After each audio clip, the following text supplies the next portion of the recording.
What's up, everybody? This is Aaron Marshall, and this is Present Day Saint. Excited to have my good buddy David Halevy on the podcast.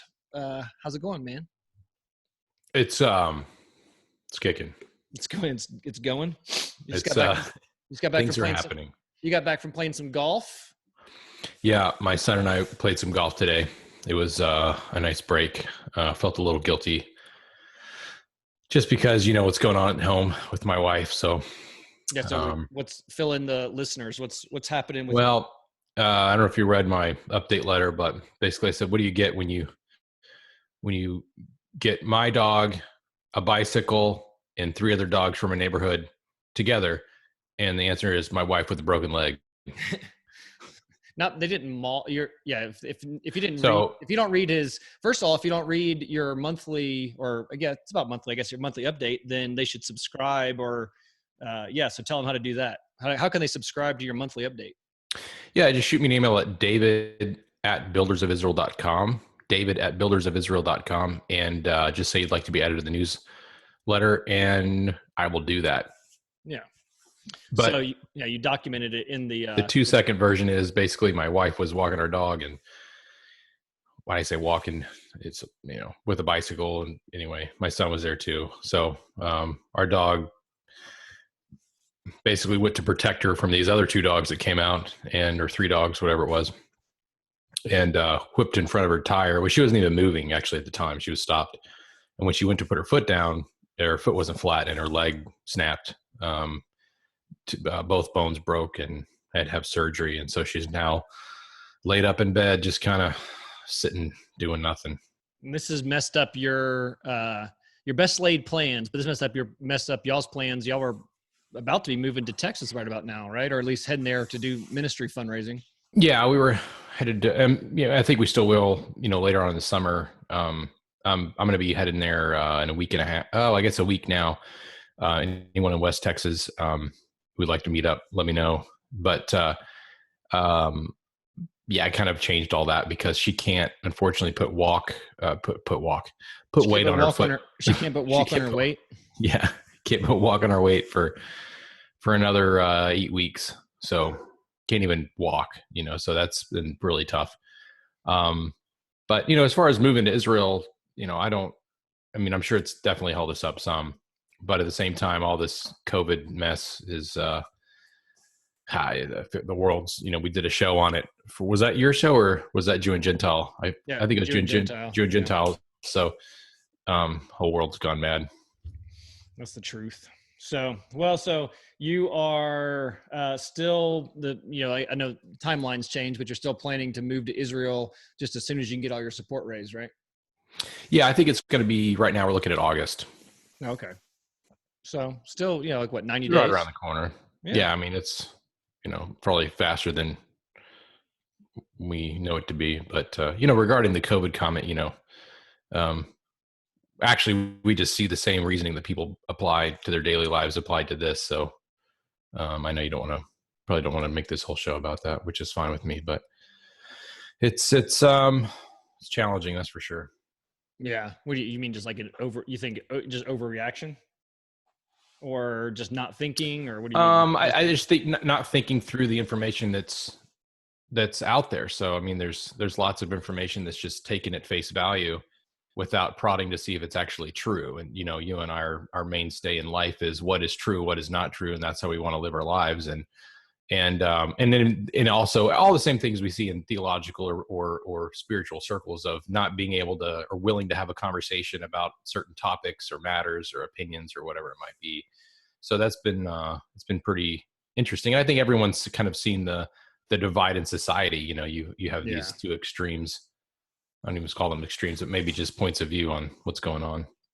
Yeah, no, but that's actually a good segue, sort of, to what we were wanting to talk about today, which was the LDS view, or the role of temples, I guess you could argue, within the LDS worldview, but then also historically within Judaism. And I think the reason why I think that's a good segue is because I think for those that are LDS, to just to think that what we have, what you have now in regards to temples is in any way, shape, or form, similar to what was happening in the Old Testament is just, it just takes just a cursory amount of reading in the Old Testament to realize that's not true. And so if that's not the case, then why are the temples the way they are now? And what's the, why they're so dramatically different? And, is it because things have been changed, which obviously I think that is the case. And that could put you down the rabbit hole of coming to the conclusion that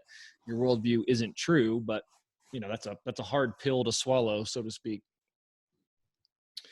So. Yeah. And it's not just the temple, which I'm sure we'll get into. There are so many, basically every facet of Mormonism, which claims to be Israelite, is not factual. Right. So, so that lends you to all kinds of error. Well, all right. So that's like maybe a good place to start. Do you have any comment whatsoever? All right. So for those that, I don't know, for those that don't know, right. David, ethnically Jewish, a believer that Jesus is the Messiah. And, like you said, moving to Israel because that's what, you want to share the gospel with the Jewish people. So obviously you've studied this a lot. Do you have any comment or any, so I guess if the theme of the show is just, what have the Mormons messed up in regards to, their understanding of Judaism? They would claim that long time ago that there were some Jewish men and I guess and women who came over to the Americas and basically started a whole nother colony in some sense over here. And that's part of, that's how we got the Book of Mormon. And then also Jesus came and appeared to them after his resurrection. I don't know if you've studied that or anything, but do you have any comments about any of that? So, and that they would say that then that the American Indians are basically descendants of Israelites. Yeah. So, well, you and I both know, anyone who's looked into the matter, that there's no physical evidence that any of that is true whatsoever. Then there's really not even any historically tribal evidence that that's true. Let me give you an example. There's a lot of good, solid, verifiable evidence that Japan's culture and the Shinto religion was heavily influenced by Israelites who fled the Levant, who fled the land of Israel post-temple destruction. So somewhere in it's hard to say, but most likely between the 600 to 900 AD range, Jews went into from the mainland China area to Japan and heavily influenced their religion to the point, and even their culture, to the point where a good number of Japanese characters are Hebrew characters. They have ritualistic religious services that incorporate Hebrew words. I mean, Hebrew words that are recognizable today as being Hebrew by modern Hebrew speakers. There are many things within Japanese culture that Japanese people have no idea is Israelite in origin. Mm-hmm. Yet historians within Japan know this and know it well, to the point where you can look, just anyone who knows a basic understanding of Hebrew, even if you just look at the alphabet, look up the alphabet and then a Hebrew alphabet and compare it to a Japanese alphabet, and you're going to instantly see characters that look astonishingly similar. Mm-hmm. So that's just a cursory look, and we can go even deeper than that. It's really fascinating. So obviously there's an Israelite influence on the Japanese culture. Now, we would expect to see the same kind of influence in Native American culture and Native American traditions and Native American prophecies, all the kinds of things that we see in other cultures around the world where Jews have had a major influence. And we see Jewish influence from Burma to China to Japan to Iran to Africa, Ethiopia, all over where Jews fled to. It wasn't a one-time thing in Japan. They affected the culture around them in astonishing ways. We see none of that in the Americas. There's absolutely no proof whatsoever that Israelites ever came here, that they affected the language, the culture, the tools, anything like that. So, and that's just one facet of the story that doesn't make any evidential sense. So it's demonstrably false. And And so that's one thing that we would kind of challenge, certainly LDS to look into.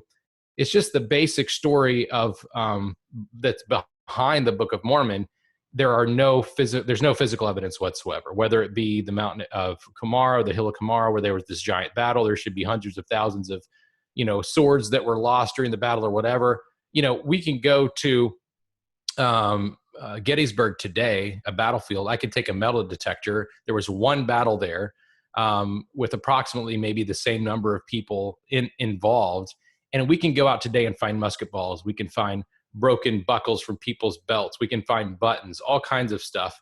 And it's actually a similar area of the country. So that's just one battle that took place, and it's well known, and we can find things. There's never been any kind of factual evidence behind supposed things that happened in the Book of Mormon. So when we talk about this claim to Israelite ancestry, there's simply no physical evidence to support it, and particularly in the DNA evidence of Native American peoples. Native American peoples have been tested over and over and over again, and they are Asiatic. They come from East Asia, whether it was the land bridge or whether it was from a boat to South America. There's lots of different theories.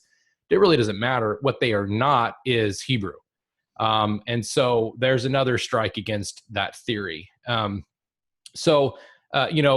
are lots of people around the world who have Hebrew heritage and have no clue that they have it. And lots of people who think they do that don't, right? So within Mormonism, or the LDS Church, this teaching is simply, I think, it's just false in nature.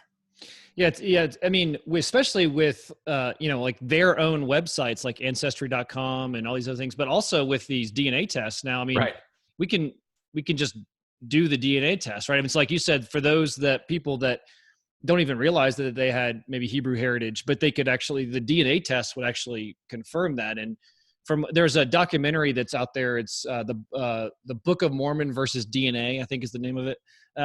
It's basically it's just looking, using DNA evidence to see if there's any Hebrew blood in the American Indians, and I think the answer is no. It's interesting to see. I mean, I haven't researched this. I'm still trying to get my sort of my bearings on just kind of general Mormon apologetics and kind of what the basic storyline. So I haven't researched it much, but it's interesting to hear them try to give. Like they're apologists to try to give answers to these claims. I mean, I read a book this summer, and it was a lawyer. It was trying to give some evidences for Mormonism. It just seemed pretty shallow, like you said, in light of all the evidence. I'm interested. I mean, I know that's not what we're talking about, but I'm interested on the Japanese thing. So you said, was that from 680 or 600 BC? AD. Okay. So after the and temple, it's an estimate. It's estimate. But it's, So after the temple destruction, we see Jews just going all over the place, and so part of where they went was to Japan and started influencing the culture there. Yeah, and it's a really fascinating tie-in to the subject actually that we're talking about, which is going to be the temple. In that, in Shinto religion, in Shinto temples, they are set up with an outer court, an inner court, a holy of holies of such. And some of them are even called temples of David. Really? So there's a direct heritage link to Israelite religion. In the Shinto religion, what kind of explanation do they have to call that the Temple of David? I mean, they're not saying that it's actually the Temple of David from the Bible, are they? I don't think that. I honestly don't know. Yeah. I don't know the answer to that. A lot of the ancient heritage that they have basically just passed on over time has been totally lost in its origin and meaning. But for one example, there's a parade that they do where they carry a box through the streets that's covered in a tapestry, and on the tapestry is Abraham and Sarah embroidered on the outer cloth of the tapestry. And they carry it through the streets yelling, Essa, Essa, Essa, Essa. So this is not a Japanese word, and many of them don't even know what the Japanese word or what the word means. but the word essa is a direct Hebrew word, which means to carry or to lift. So they're literally carrying a box through the streets yelling, lift, lift, lift, or carry, carry, carry in Hebrew, with one of the Hebrew patriarchs on the outside of the box as they do it. And they have no idea why they do it, but it's a tradition that they have. That's interesting. It reminds me of when you did the teaching on the Passover, and you're thinking about all of these traditions that the Jewish people, when they're doing Passover ceremony now, they do all these things, and they're missing all of the significance from it, because it's all pointing to Jesus, and they're like, they don't know why they're doing it, but they're just kind of doing it because it's tradition, and yet all these things that are pointing to Jesus. And in a similar way, you've got these Japanese doing all these things. They have no idea why they're doing it, but obviously pointing back to Judaism and to Jesus. Yeah, absolutely. And even though they don't know, maybe some of them, or probably most of them, don't know why they're doing it. The fact is that they've inherited something from another culture, right, that is visibly seen today, and we don't see that among the Native American peoples whatsoever. Right. With the Native Americans, you don't see any remnants, I guess you would say, of Hebrew culture in any way, shape, or form. And so, like you said, there would be good evidence that you would, if it was true, and we don't. Now, you mentioned the temples, and you mentioned the outer courts, the inner courts, and so that's kind of what we wanted to focus on today. And so, again, the LDS would say that their roots are basically that their roots are Jewish, that they are Israelites, and they would, and so that's just one aspect of it. The fact that they think that they claim that Israelites came over here, was like 600, 700 AD, BC, something like that, and started a whole culture, and that, the descendants are the ancestors of the American Indians. But the other thing, or not the other, but they have more, but one of the things that obviously is very important in LDS culture and LDS theology are the temples. And we see, I think there's about, when you were here, we went up into one of the when you were here in Utah, we went to the Temple Square. We went up into one of the buildings, and they had a a map of all the temples in the world. And I think it was like 180 some. I think that's when we felt crazy and weird. We felt like, I think we got spiritually attacked at the same time, and so we got out of there. But I think it's like 180 some or something temples, and we can kind of get a little bit more into.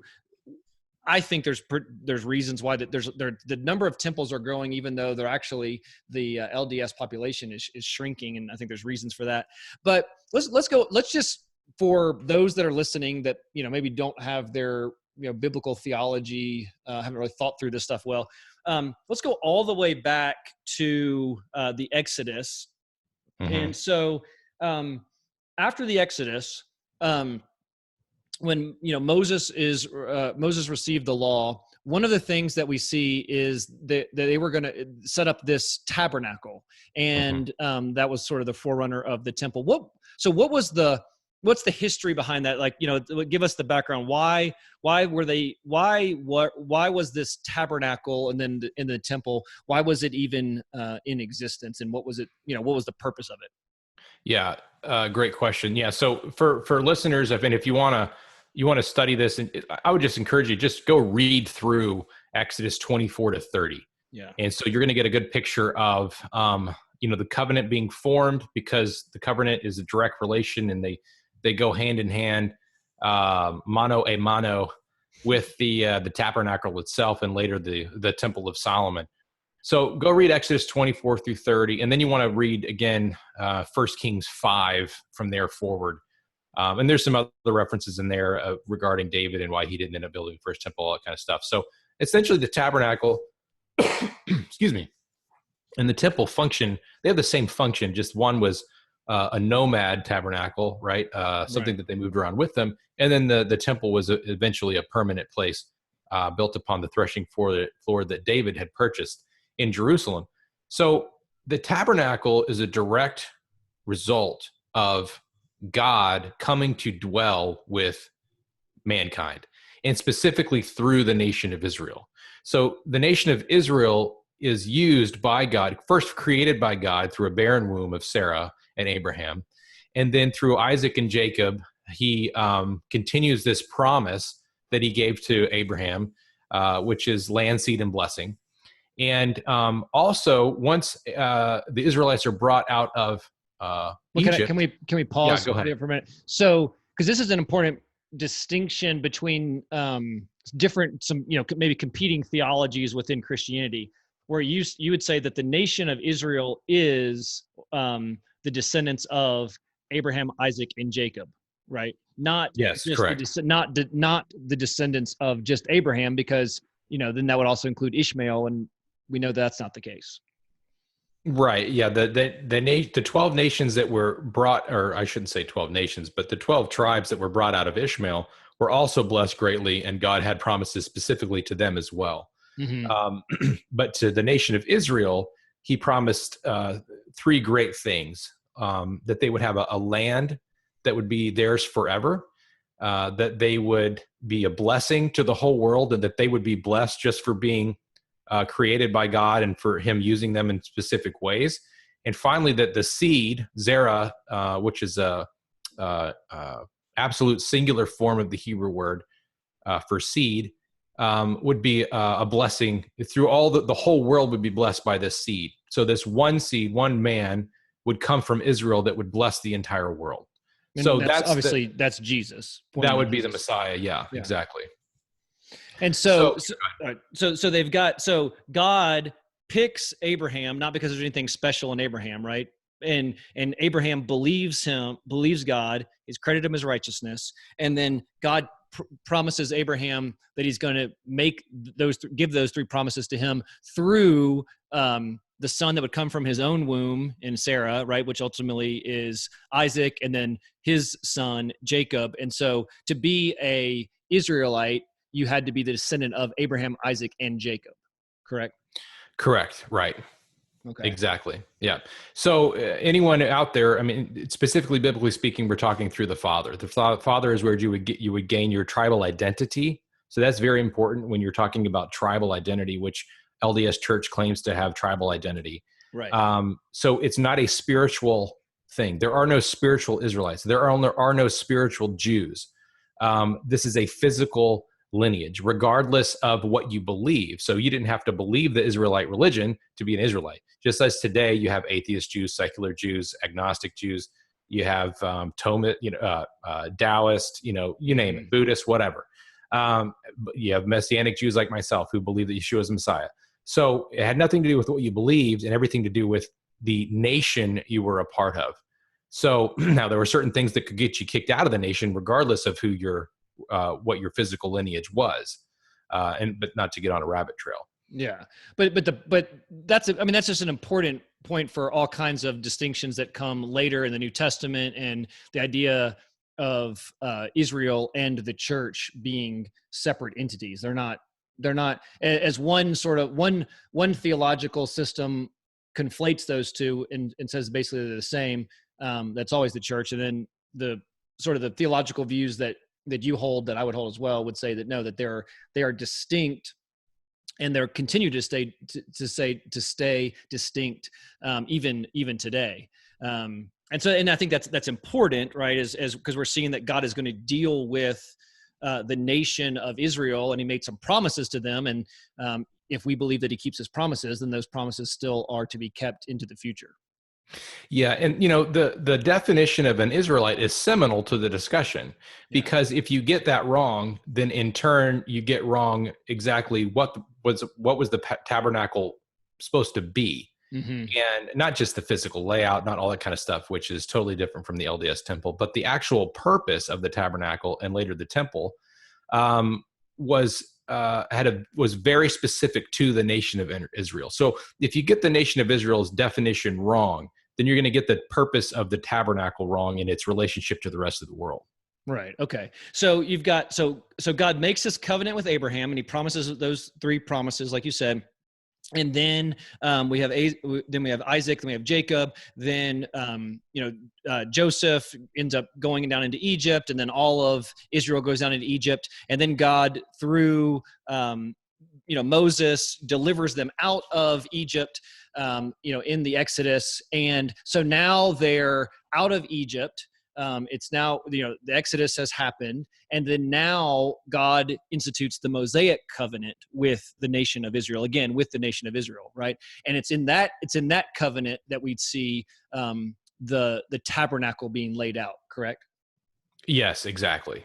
Okay. Yeah, exactly. And so then, all right, so then what was, all right, so then, yeah, so what was then the purpose of the tabernacle?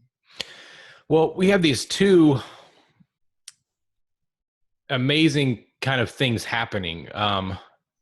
People have to also understand that before Moses, before the law was given, the covenant at Mount Sinai, the Mosaic law as we know it today, everything that had ever been promised to Israel, that is, even the knowledge of God, what God said to Abraham, everything like that, there was no Bible as we know it. Now, these things may have been written down to some degree and passed on. We simply don't have that information of how that happened. But so you have a people that's been living in an entirely pagan world for the past 400 years.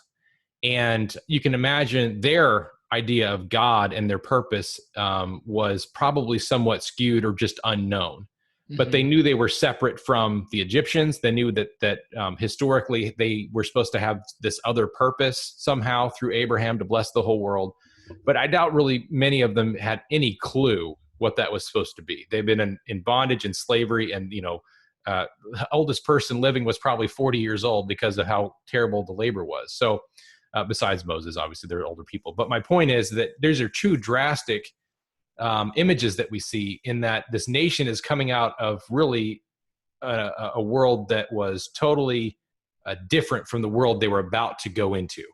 And so the Mosaic law does many things, but one of them is it sets them straight on who they're dealing with. It sets the nation straight on who God is, his character, his holiness, and how to approach him. So previously speaking, if you wanted to talk to quote unquote a God, which we've done shows on the past on other gods and entities that rule the world and all these kinds of things, which I don't want to get into. But the point is, you could contact the supernatural world in a myriad of different ways, whether it was through sacrifice or seance or ritualistic music or whatever it might have been. Okay. Now God's saying you're entering into a relationship with me, the one true God, the God who created you, the God who has already promised you certain things, who's going to promise you more things. And in order to do that, you've got to do it my way. So if you want to worship me, you've got to do it in these specific ways. You've got to come to me in a very specific way. You can't just come to me however you want to. It's going to be under my terms. I think all the way back to Cain and Abel. Even back then, it was on God's terms, how they came and met with him.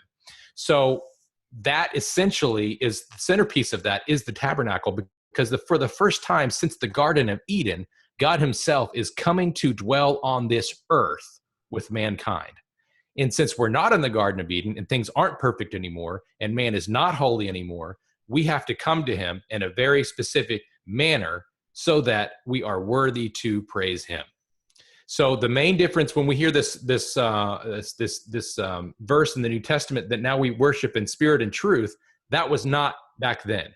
Back then, mankind could not worship in spirit and truth. You had to physically go to worship with the nation of Israel under Yehovah or Yahweh, however you want to say his name, under his rules and regulations for it to be literally kosher. Yeah. And that would be first, like you said, that would be at the tabernacle. And then after the temple was built, that would be at the temple. That's where you would go to, quote unquote, meet with God. Exactly. So Moses was the titular head of the nation at this point, and he was the only man, he's quoted as being the only man to speak to God panim apanim, which is face to face. So he would literally go to the tent of meeting and meet with God face to face. Now we would say that this is the pre-incarnate Messiah. This is the Shekinah, the glory of God in human form, which is what Yeshua embodies when he's here at his first coming. But the point behind the tabernacle was God had laid out and set up various things throughout the year so that man could worship, when I say man, Israelites and those who wanted to. We can talk about the sojourners in a minute. But they would they would join the nation of Israel. Exactly. They would join the nation of Israel so that they could worship, so they could worship God. Yeah. So all the rules and regulations behind the Levitical law, beyond just setting up a basic code of ethic for the nation, whether it's, social justice reform or whatever it may have been, it all revolved around how the nation was relating to the God of Israel. Yeah, and we see that we're actually, I've been doing a Bible study through Galatians on the podcast, and I think one of the things we see, Paul talks about with the law is Paul is that God keeps adding all these laws through the Mosaic, covenant. Just keeps adding. Every time the people blow it, he gives more laws, which shows them that he's not leaving them, but it also shows them the law. Paul says is this schoolmaster that just shows us our need for a savior. So the law, it wasn't the case that people were saved in the Old Testament by obeying the law perfectly, and now that's changed, right? It was always, like we see with Abraham, it was trust, it was faith, right? It was always, Abraham believed God, he trusted God, and it was credited to him as righteousness. And the law just pointed out I didn't realize that how sinful I was till the law showed me, how sinful my heart was. And so God is showing, like you said, he's showing how holy he is and then how unholy we are, which means that there has to be some way that's fixed, and that's pointing us to the Messiah that would come. So, all right. So what did the temple, and again, we're using the temple of tabernacle because it's basically the same, except the tabernacle was just with the people as they were wandering in the desert. And then when they finally were in the land, ultimately Solomon built the temple. What was the layout of let's just talk temple. So what was the layout of the temple? Maybe you can kind of walk us through, maybe from outward in, and maybe describe each of the parts of the temple. Sure. So you would have had an outer court. So you'd have a court of the women, where the women were allowed to go. Then inside that, so if I'm not mistaken, in the court of the women, non-Israelites could also be in the court of the women. And we're talking Solomon's temple now, okay? Yeah. But the tabernacle was still laid out in a similar manner, with outer courts and inner courts and sanctums, so to speak. So inside that would have been the court of the Israelites. So if you were an Israelite male, you'd be able to go to the court of the Israelites. This is one of the areas where in Herod's temple, there was a sign that said, basically, if you're a Gentile and you cross this line, you're going to be killed, basically.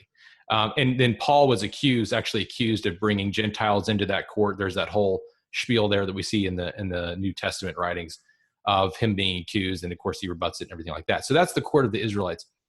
Inside that would be the court of the priests. Okay. Mm-hmm. And that's where the priests would do certain things. The sacrifices would take place there. You had the horned altar and an incense altar there. And then inside of that, inside the main kind of structure that you would see, the building, so to speak, these were all courtyards up until now. Okay. Yeah. Now inside of that, you would have another building, which is called the Holy Place. Mm-hmm. And so in the Holy Place, there's another incense. Well, can I pause you for a second? Yes, go ahead. So who could enter the outer portions, like where the incense were burned and where the basin was? Who could go in there? Anybody? Right. So I'm pretty sure the outer court of the priests. I'm not sure if only Kohanim could go there, or if Levites could as well. I think the Levites could as well, but I'm a little rusty on the specifics of who could and who couldn't in the outer place. But as you get closer to the holy place, right, less and less people are allowed to go. So exactly, the very outside, you had everybody, men, women, and then you got more restrictive and then more restrictive, right, as you get closer to the holy place. Right, exactly. Right. And there's lots of reasons behind that, but one of them is that, you can read, if you start reading in Exodus 24, even the very beginning, God says, bring the 70 elders together, bring Nadab, bring Aaron, bring Abihu, but only Moses can come up and talk to me. Mm-hmm. Okay? So there's always one person from the nation of Israel who is in contact with the Most High. And if that is as a representative of the nation, which should ring some bells for believers in Yeshua, right? In Jesus. Because ultimately he's the righteous remnant of one that saves the whole world. He's the ultimate representative from Israel that is the ultimate sacrifice that we are all forever indebted to, and thankfully so. Right. So the court of the priests, like I said, where the sacrifices and all that kind of stuff took care of, would have been just priests. And then inside, but that would have had the horned altar and some other implements of sacrifice and worship. Inside that, but that's where, the Omer blessing, like the grain blessing, would have been taken care of, all that kind of thing. But inside that, in the holy place, would have been. So if go ahead. When during the time of Passover, when people were coming to bring their sacrifice, they would have only been able to make it into that first area where there was the altar where they could give their sacrifice. Well, so that's a good question. If I'm not mistaken, let's just say you have a sacrifice you have to bring for your family, right? You would be outside the court, in the court of the Israelites, as the male of the family. You would put your hand on the animal's head, and you would, I believe, I'm trying to think now. I know Passover, you would actually slit the lamb's throat yourself.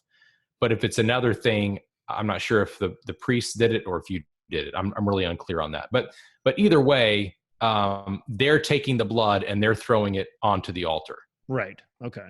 And then, but that's as far as I could have gone, because then the priest kind of takes it from there.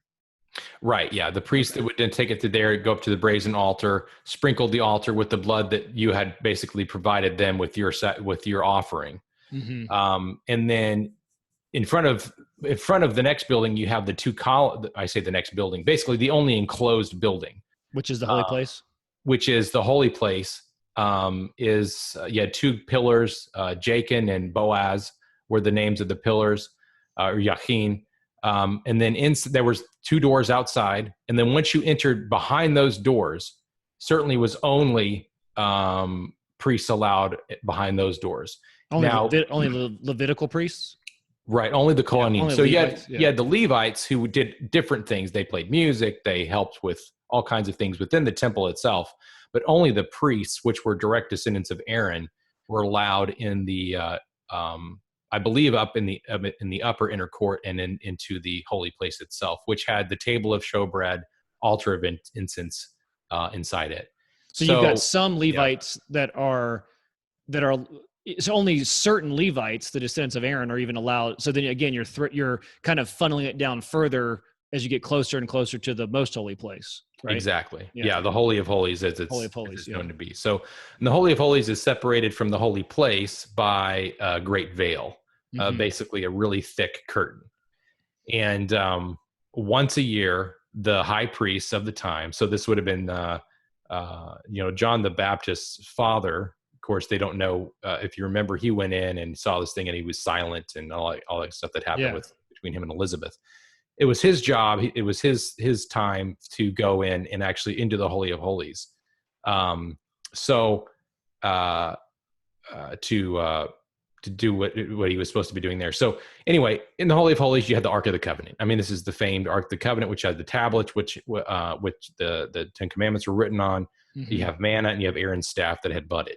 If there's anything else in there, I can't remember. So that's the Holy of Holies. That's when go ahead. The cherubim, right, were guarding it. Yeah. So around the Holy of Holies, you had cherubim engraved on the walls, which I think were overlaid in gold. The ark itself had two cherubim which sat on top of it, which is known as the mercy seat, which is where God's physical presence in his glory, called the Shekinah, dwelled within the temple. So this entire temple system is a funnel down to the Most High. And in order to enter the Most High, you could only do it one time a year on the Day of Atonement, Yom Kippur. And that was for under the sacrifice of a bull for the sins of the entire nation.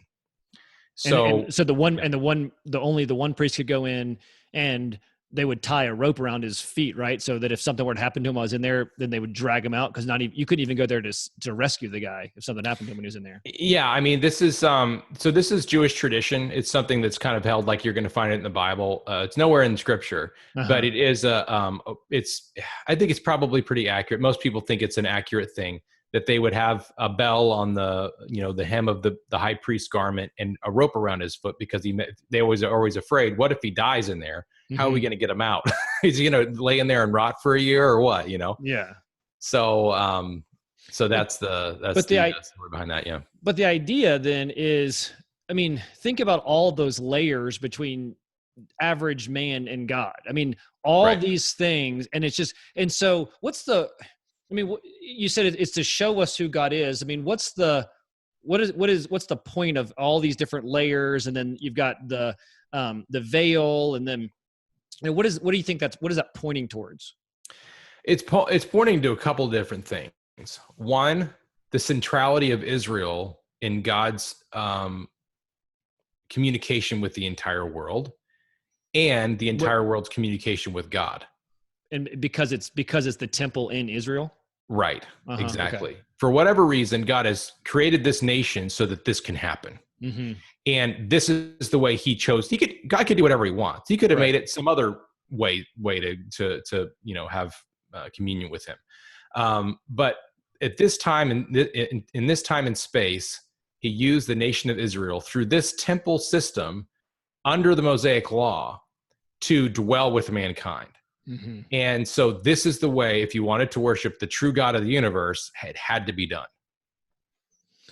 And I mean, I think it also just shows just how holy God is and how unholy we are, right? I mean, think about, I mean, my understanding, so correct me if I'm wrong, but that the incense that, you know, would be going constantly, right, on the outer court. I mean, they're just constantly burning, you know, just again, that our sacrifices, I mean, our sins are just constantly happening. And then to get even close to him, you got to go through the veil, and that can only be one priest, and only one time a year can even go into the, you know, the Holy of Holies. And I mean, and so it just shows you that there's this vast separation between us and God because of our sin. And the temple is this, you know, vivid, picture of that, right? Vivid picture of, and also of the lack of communion that we can really have with him because of our sin. Yeah, exactly. And also it also kind of, it should open somewhat, you know, people's eyes to what it's not, right? Mm-hmm. The temple is not a place where people went to get married. It's not a place where people went to get baptized. It's not a place where, people went to have meetings. It was a place that was its sole purpose was to house the presence of God on this planet. Because as you said, it's, you know, on one hand, it states how unholy we are, but it also, in return, states how the intensity of God's desire to dwell with his creation. Mm-hmm. It's something that has burned within him since our very fall. And so it's something that he wanted to do, and has ultimately succeeded in his Messiah, Yeshua. So it lends itself, read through the text, folks. You don't see anything that's going on in the LDS temple happening in the Israelite temple. Right. Yeah, I think that, it's just such an important point that the God, you know, we were made to dwell with him, and then we blew it in the garden, right? So then he expelled us from the, you know, garden. The cherubim there are guarding the Garden of Eden, and then, but then God would have been just to just kind of leave us on our own. But because I think the Trinity, you know, solves this, because he is love by nature, and that's only possible if there's a Trinity, you know, one God, but three person, you know, he's going to fix it. He's going to do it, right? And he's going to do that through ultimately Abraham, and then the nation of Israel. You know, he just kind of picks Abraham and says, I'm going to do this through you. And then ultimately that points to Jesus. So like you said, that he is holy and righteous and good, but yet his desire is to dwell with us. And this was the plan to make that right. And so part of the sacrifices, and like, because you mentioned the blood, I mean, it seems like there's just so much blood, right? There's so many sacrifices, there's constant sacrifices. What's the point of all that? Well, without the shedding of blood, there's no remission of sin. Yeah. And the idea of the death of the righteous atones is throughout Scripture, even in Judaism today, which is vastly different and inferior to the Temple Mosaic law. You have this idea of the death of the righteous atones. So even when someone who's considered to be a really holy rabbi dies, they take that as a sign that maybe the nation will get some atonement for sin that year because it was a righteous person. Or allegedly righteous person. Of course, we know that they weren't righteous. There's no one righteous, no, not one. But the point is, if I can remember my point. Oh man. But the blood sacrifice system, it's a constant reminder that man's rebellion against God has done nothing but cause death for thousands of years. Right. And it's our fault.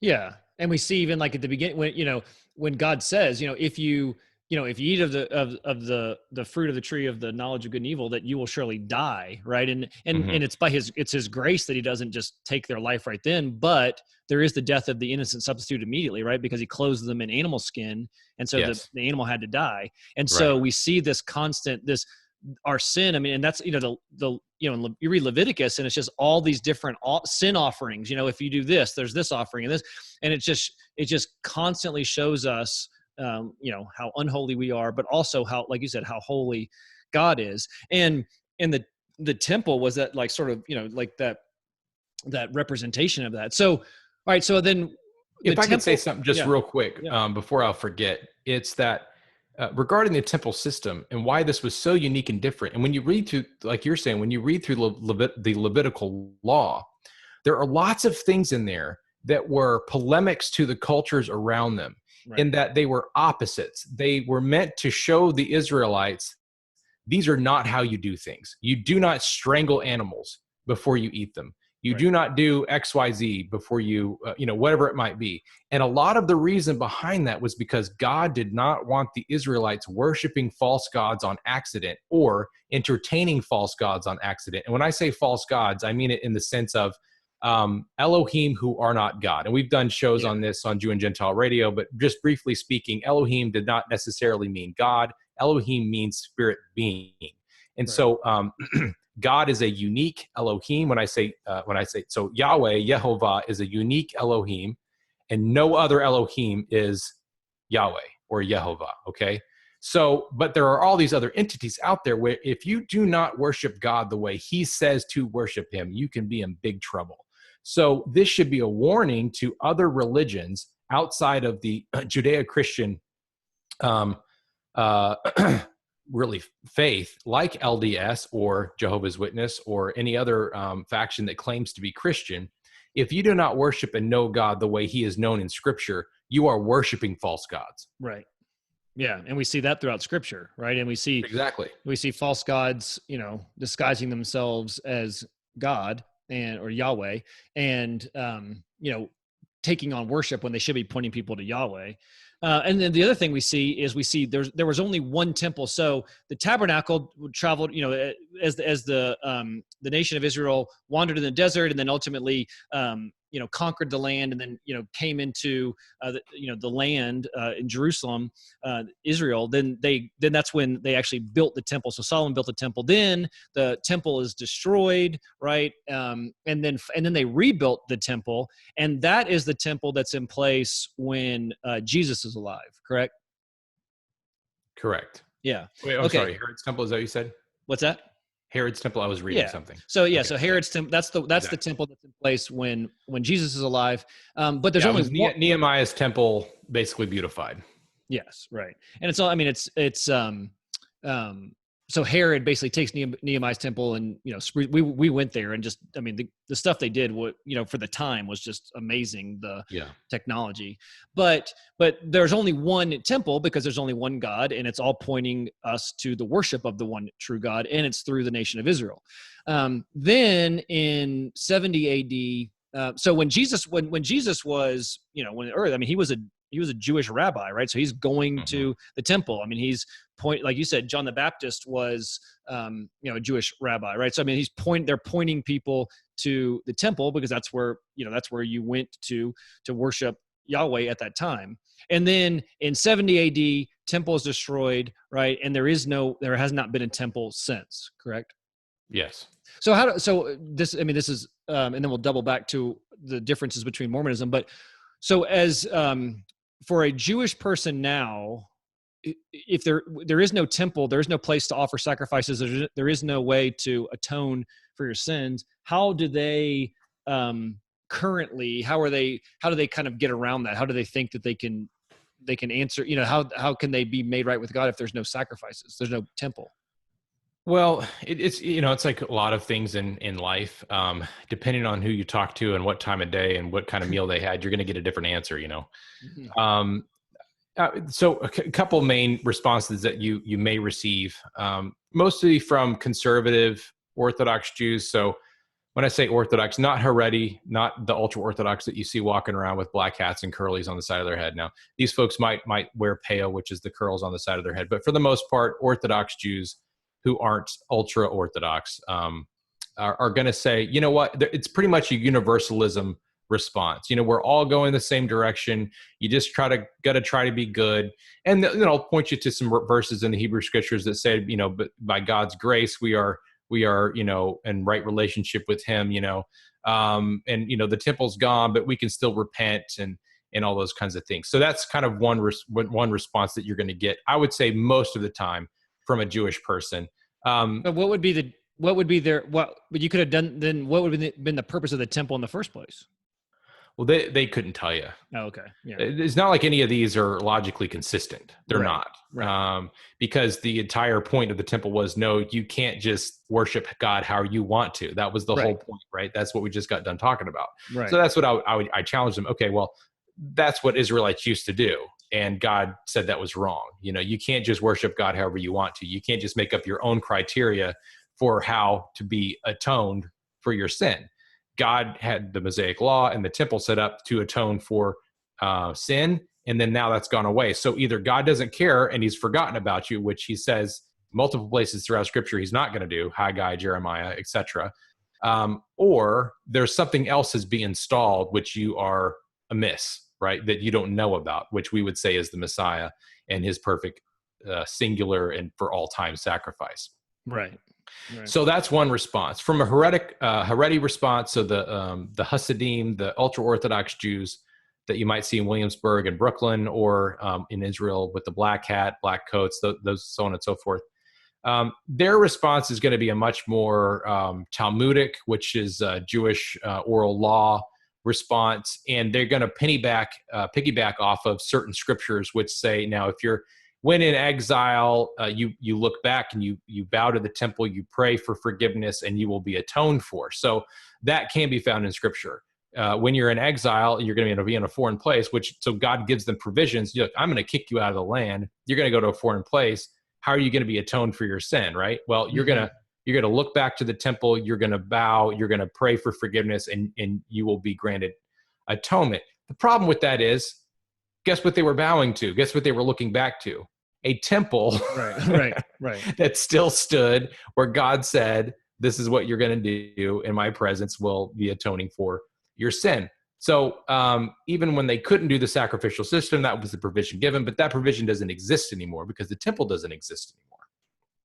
So their position would be is their current position is similar to the nation of Israel in between the first and second temple, maybe, and that they're kind of looking back towards that there was no when the temple was destroyed.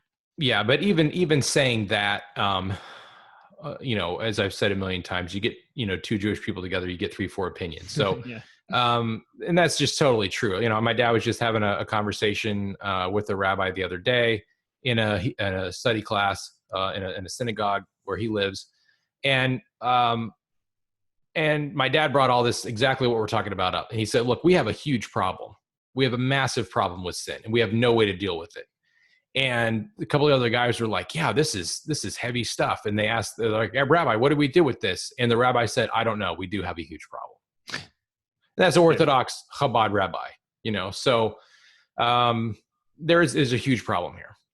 It's interesting because it's almost like the LDS response of, well, that's just deep theology. If you push someone on like the metaphysics of the impossibility of an infinite regress of gods, well, that's just deep theology. It's almost a similar kind of just punt Yeah. with, which, I mean, look, if you don't, I think the reality is there is only one true worldview. Yeah.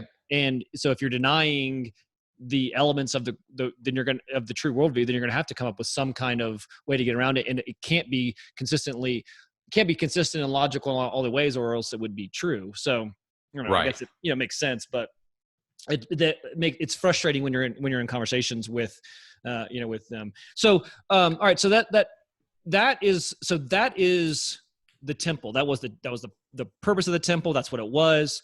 And so now when you compare that with the LDS temples, so like we said, so first off, there's about 180 temples ish around the world. And I watched this video that LDS.org put out on the temple to kind of just have some things to talk about in here. This is something I guess I just never thought about this. But they said that Jesus would go to the temple to preach and teach all the time. So were there people that were preaching in the temple? Is that part of, or was that in the synagogues? So the synagogues were kind of an invention which came out of the exile in Babylon. Mm-hmm. So pre-exile and return, synagogues didn't really exist. Now, in the way that we would know them in the Second Temple period, there were Levites who were spread around the nation, and that was so that there was never any Israelite that was too far from the teacher of the law. Mm-hmm. Okay, so you would have had rabbis somewhat, rabbi just meaning teacher, but you would have had Levitical teachers spread out around the nation, but they would have all come back to Jerusalem 3 times a year. But go ahead. But were they when they came? Were they teaching and preaching in the temple? Were people coming there to listen to them teach and preach? Yeah, they would have been certainly in the temple, but not so much as it was going on elsewhere as well. I mean, mm-hmm. Yeshua taught all over the country, right. But he was there in the temple during the high holy days. Yeah. When all Jews were commanded to come back for the to the temple. So that would have been so that would have been Passover, Yom Kippur, and Shavuot, I believe, right. Or Tabernacles. Sorry, Sukkot and Shavuot. But anyway, so yeah, he was definitely would have been teaching not in the temple, but in the colonnade surrounding the temple. Okay, so maybe they would not have been in the women court of the women. They would not have been in the men's inner court, any of that kind of stuff. That's what I was thinking. So maybe so just, I don't know, to give them the benefit of the doubt, maybe they're using the temple as like you're in when you came to visit us and we said we're in Salt Lake City, but really we're just kind of in that area. Maybe that just to give them the benefit of the doubt. But so then they said that part of so their position is this. They said that sometime after Jesus's death and the death of the apostles, so sometime either in the first century, and I've talked to different people and they've given different answers, somewhere the first century, second century, into the first century, maybe second century, third century, but by the 4th century, there was a total apostasy of the church. And what was lost was what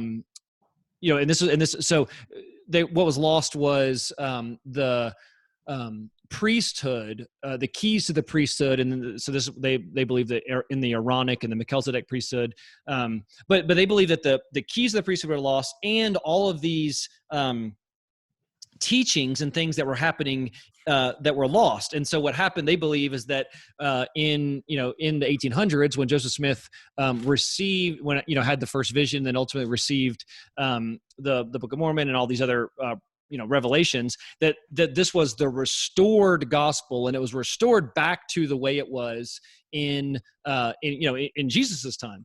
So on this view, then they believe, then it seems like you have to believe that these temples were the way that it was back then, the temples that they have today, you know, like I said, about 180 some temples from around the world.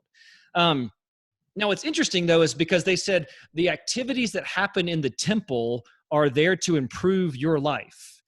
And it's interesting is in light of everything we just talked about, where the whole point of the temple, the whole point of the biblical temple was to point us, in a sense, away from ourselves, because we're so, it wasn't just to improve our life. It was to say, basically, you're sinful and God is holy, right? And to point us to the true nature of God. Whereas all these temples in Mormonism, are there to improve their life, improve the LDS life, which I think shows, one of the big differences, which is their view of God or the multiple gods. So anyway, I just think that's an interest. It's interesting that the sort of diametrically opposed understandings of the purpose of the temple, biblical temple, versus temples in LDS world today.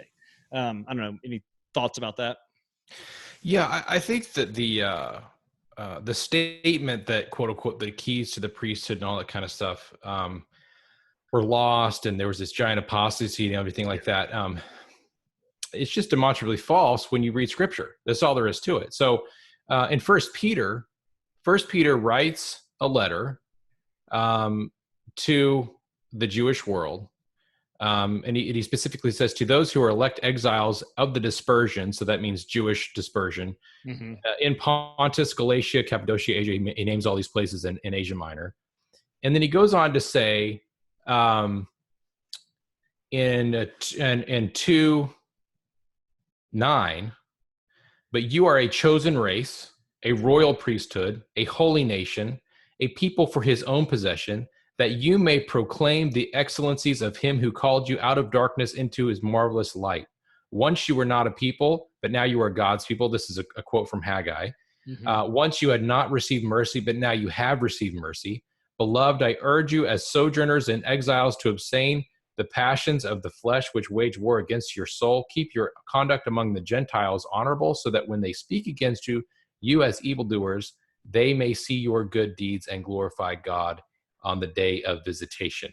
There are numerous passages, specifically Jeremiah 31 comes to mind, where God promises the nation of Israel, the new covenant in that passage, but also that they would achieve this light to the nations status, so to speak, that they would be a holy nation, a royal priesthood. And Peter is telling the dispersion that's now taken the gospel from Judea, Samaria to the Asia Minor and the rest of the world, that they have achieved this. Right. And he's basically what's that word? Not exonerate. Encouraging, or I guess encouraging them to stay pure among the Gentiles, which in his societies they inhabited, just as they did when they came out from Egypt and were ending in the land of Canaan under the law. So my point being that, one, this whole idea behind priesthood is a 100% Israelite assignment, right? That was under the Mosaic law for the nation of Israel. Right, exactly. And it's continued in believing Israel, that is, Israelites or Jews who believe that Jesus is the Messiah. It's continued that they are now continuing that tradition of being not just a holy segment of Israel, but now any Jew who believes in Jesus is part of this royal priesthood, is a holy nation, a people for his own possession.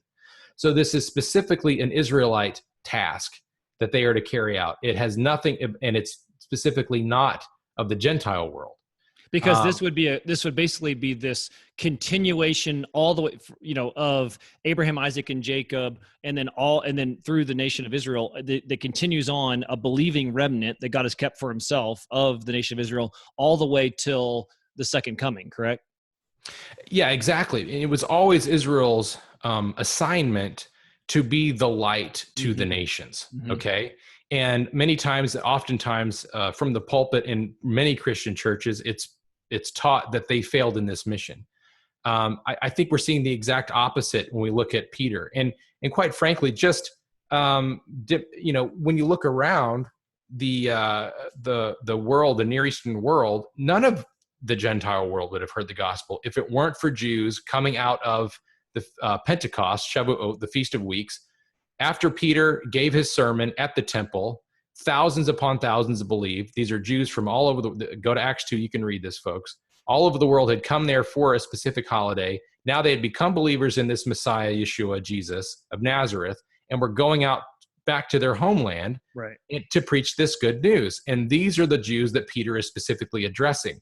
So this idea of, we could talk about the false claim that the church had totally apostated at that point, but specifically speaking about the priests here, this is an Israelite terminology, and it's assigned to Israelites alone. And even within the church, you have Jews who are believers, Peter here is saying are part of that royal priesthood. And so on this view, that's interesting. That's a good point, because on this view, if there ever ceased to be a believing remnant of Jews, then God was a liar. Exactly. And so and so God has always kept for himself a believing remnant. And I think we see this, this is what Romans. Romans, exactly.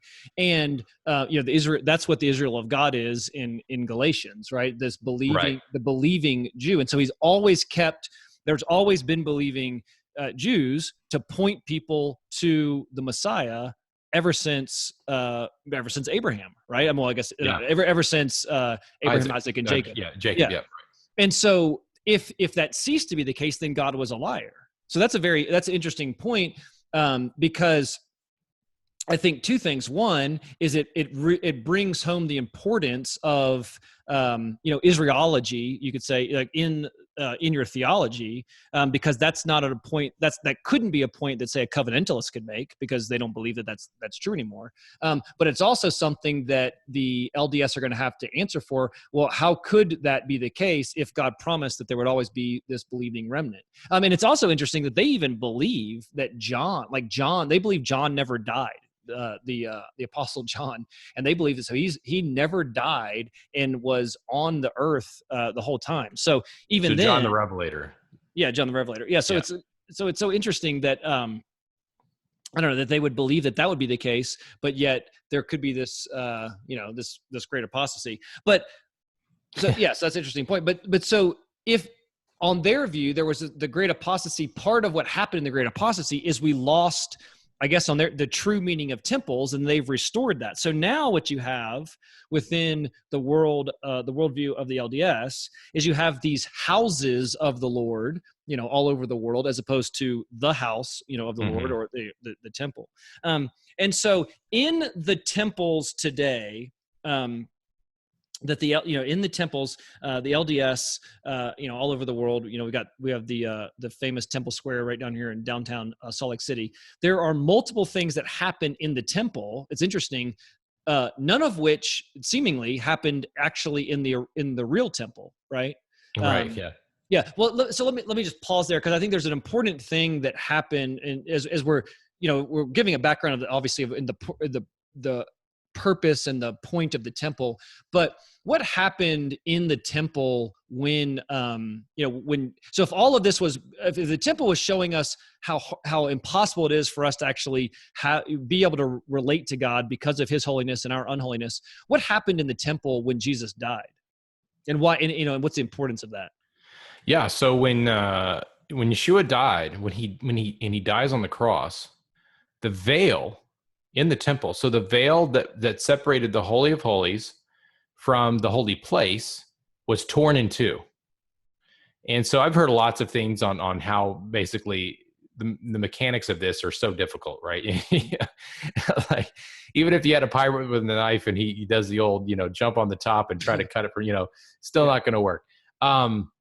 So symbolically, this is the tearing away of the divide between God and mankind, because now we don't need this system of purposeful and methodical obedience to come before God in perfect worship. Now we worship in spirit and truth. Now, by believing and trusting on Yeshua and his work that he did in his death and resurrection, we can now worship God wherever we are. And we are totally covered and atoned for. Our sins have been purged by his blood. So the entire sacrificial system that was tied up in the tabernacle and then later the temple is completed and perfectly fulfilled in the death and resurrection of Yeshua of Nazareth. So from that point forward, the temple is basically a shell of what once was. Right. And so now it's a totally different mindset. And that, this is a huge still debate within the church today. Like what part of the Mosaic law are we supposed to be doing? Blah, blah, blah. And my point is, well, if you're not Jewish, it's not even a conversation you need to have. Right. And secondly, if you are Jewish, you can't do it anyway. There's nothing to talk about. There is no temple. Right. And from that point forward, there is Jewish tradition that states that now before, roughly the 30s, right? Before Yeshua's lifetime, his death and resurrection and ascension, up until that point, they would tie a scarlet cord on the outer door of the temple. Now, if you remember just briefly, you had the outer door of the temple, which led into the holy place. And then beyond that, you had the veil, right? So the big doors that you would see just behind the pillars of Boaz and Jehoiakim, I can't remember that guy's name is said. Anyway, it doesn't matter. They would tie a rope around, a scarlet cord around those gates on Yom Kippur. And after the sacrifices of the next day, the cord would be white.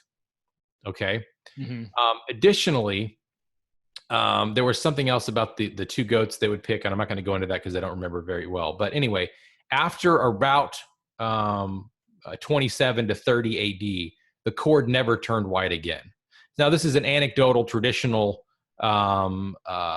thing, story, so to speak, but it's interesting that is held up within Jewish tradition, not Christian tradition. So this is something that's passed down in Jewish tradition of something peculiar that happened at the temple after the veil was ripped into from basically from then on, when they tied the scarlet cord around the door, it no longer turned white. I mean, again, that's anecdotal, but the point being that the temple no longer served any purpose whatsoever in biblical religion. Right. And now, even now, as Christians, we would say that because the Spirit dwells in us, right? Our body is the temple, right? Right. And so that boundary, that barrier between us and God was broken ultimately because of what Jesus accomplished for us on the cross. And so, but compare that and all of that's pointing to, and just how beautiful that is to the LDS Temple. And so in the LDS Temple, there's all these activities that are happening in the temple, but they're all for people. And so here, in the temple, there are these endowment ceremonies. So if you're going to become LDS, and at some point, when you reach a certain age, you actually go through this endowment ceremony, or if you convert in older age, and you learn about the plan of happiness and God's plan for mortality. It's super interesting. Actually Satan presents, it's like the MC of the presentation. I don't know, super bizarre. But and then you learn these covenants and these tokens and, the progression of life and all this stuff. And then you actually proceed through into this celestial room, which sort of, represents the celestial kingdom, I guess, if it's this white room. It's just kind of, interesting. And then you can do that for yourself, and then you can do that for deceased people. You can do that for the dead, because they believe everyone has to go through these ceremonies in the temple. There is, there's a baptismal font there, which is very interesting. It's this bowl, whatever, resting on these 12 oxen that are supposed to represent the 12 tribes of Israel. And you get dressed in your white clothing. So part of the endowment ceremony is you get your white clothes, your underwear, and that you're supposed to never take off again. But you can be baptized. You can be baptized for the dead.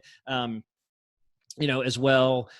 There's a chapel there, so you can actually get married there and get sealed in the temple with your bride, and supposedly that seals you for your family forever. And so anyway, but the idea is that they're basically saying this is what was happening in the temple, in the first century, and certainly in the Old Testament, and all that was happening then is now happening now. But think about how just completely different that is from everything that you've just been talking about, for the last hour. I mean, it couldn't be further from what the real temple was. And, is in no way representative of the temple and its function in the Old Testament. So it's, like that kind of circles back to what we were saying before, at the very, very beginning, is that anybody who's reading their Bible and understands all the stuff that you've been talking about in regard to the temple, who's LDS, has to just say, wait a minute, what is all this? Where did all this come from? And why in the world are we doing all these things? Because this certainly has nothing to do with what we see the temple being, for in the Bible.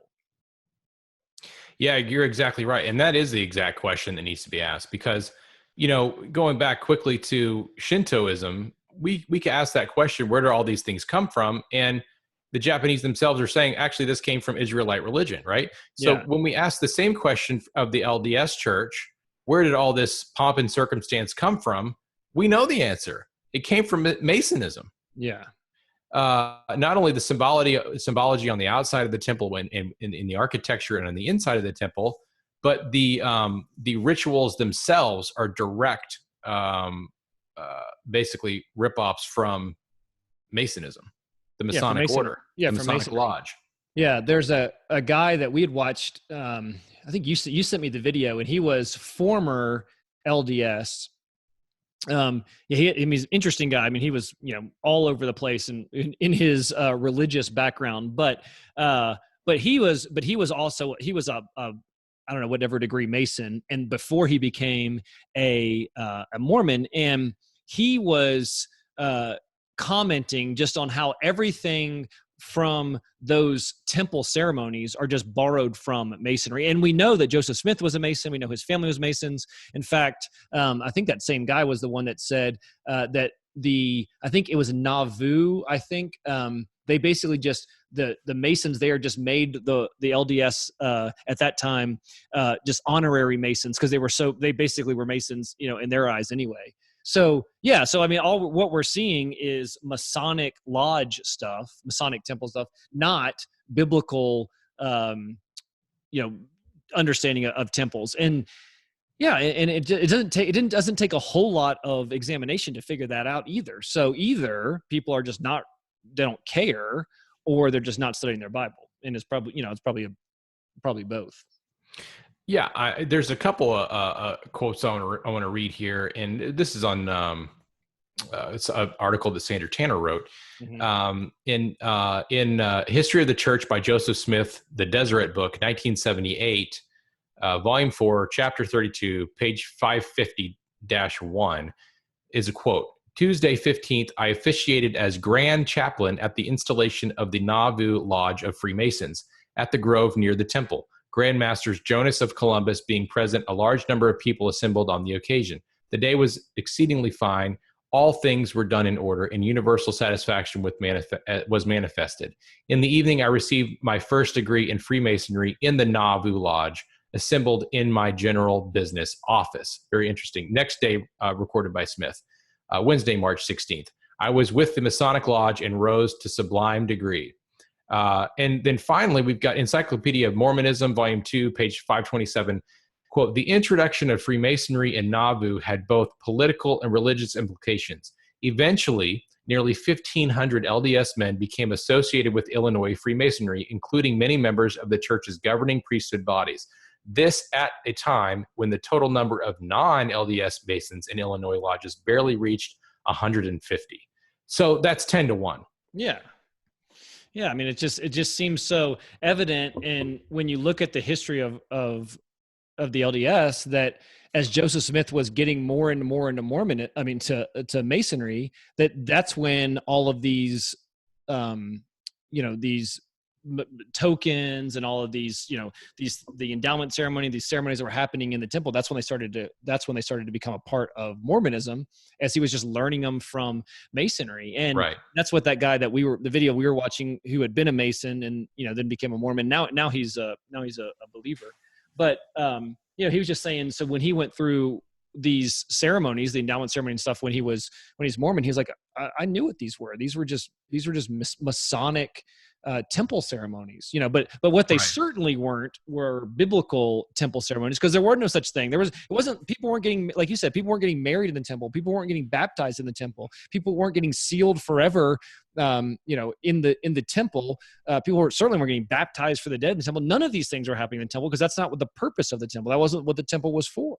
Mhm.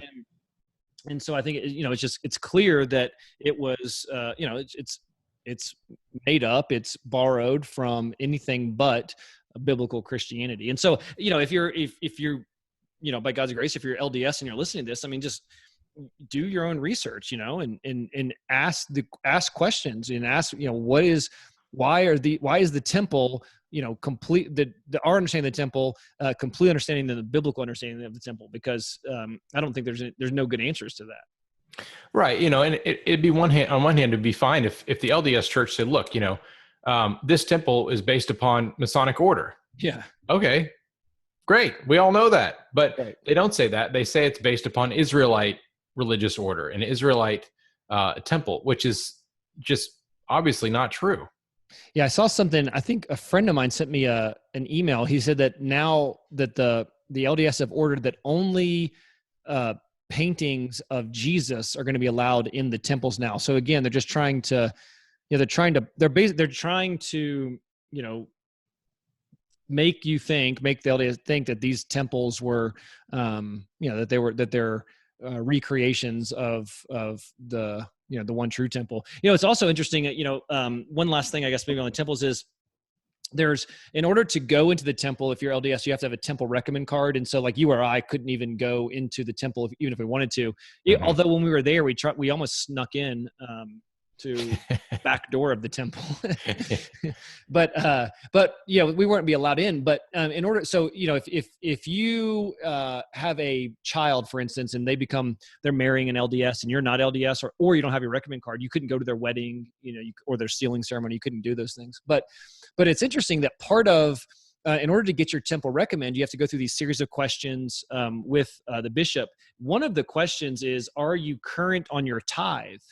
And so I've heard from multiple people that, as the population of the LDS around the world actually is not growing the way that it used to, and they're actually having to shut down wards, which are the gathering houses, because of the population, that are falling off. But they're continuing to build more and more temples. And one of the reasons, he said, was because the temples are the moneymakers for the church. Because if you don't have a temple in your area, then it's not particularly, you're not thinking about it in the sense of, I got to get made right with my tithe, right? But if you have a temple in your area all of a sudden, and now you want to become temple worthy, part of it is you have to make up for your tithe for all the years. So they keep the books. So they'll tell you to the penny how much money you owe them in order to be temple worthy. So I think it's interesting is that these are basically moneymakers for the church. And that's one of the reasons they want to keep building these temples all over the world. Because it forces people to be made right on their tithe. And I think and I think that just shows, the difference between legalism and in man-made religion and, in Christianity, where, Christianity, we see like Jesus is always pointing us inward, and all, external religion is always pointing us outward, do all these things.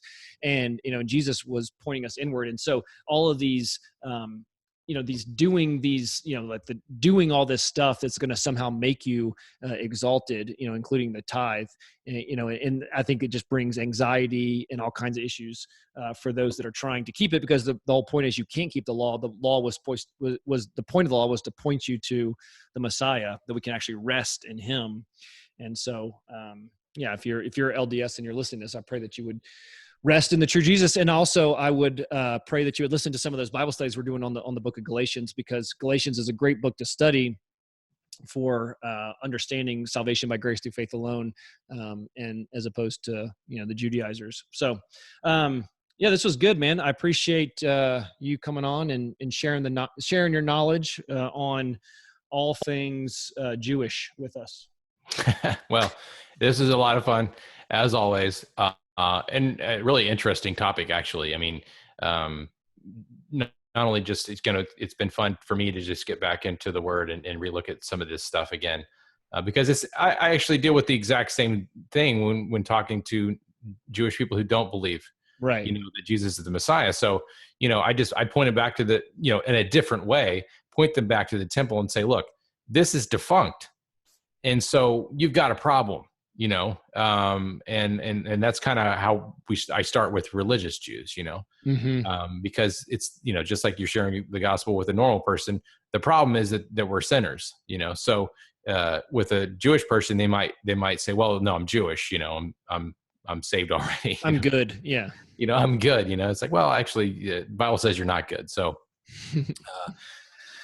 yeah, no, man, a lot of fun. And, I just, like you said, challenge the listeners, and hopefully that they'll go and don't take our word for it. Go and look for yourselves and see how they don't match up. Yeah, exactly. 100%.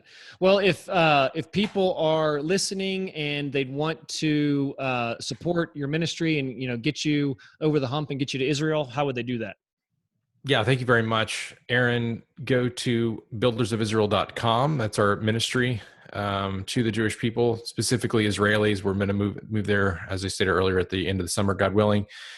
And our main focus is evangelism, discipleship, and getting the exploding believing population in Israel, which is really going on. It's an amazing thing. Getting them discipled and into congregations and helping them navigate in a new world of saving grace. So buildersofisrael.com. Any questions, you can email me, David at buildersofisrael.com. And our site's pretty sparse right now for security purposes, but you can click on donate and it'll walk you through exactly what to do. Thanks. That's also why you'll never see your face anywhere on the internet, because that's right. Yeah. You got to keep your mug unknown until you get citizenship, right? Yeah, exactly. So, all right, man. Well, thanks for joining us. This was great. Thank you. Yeah.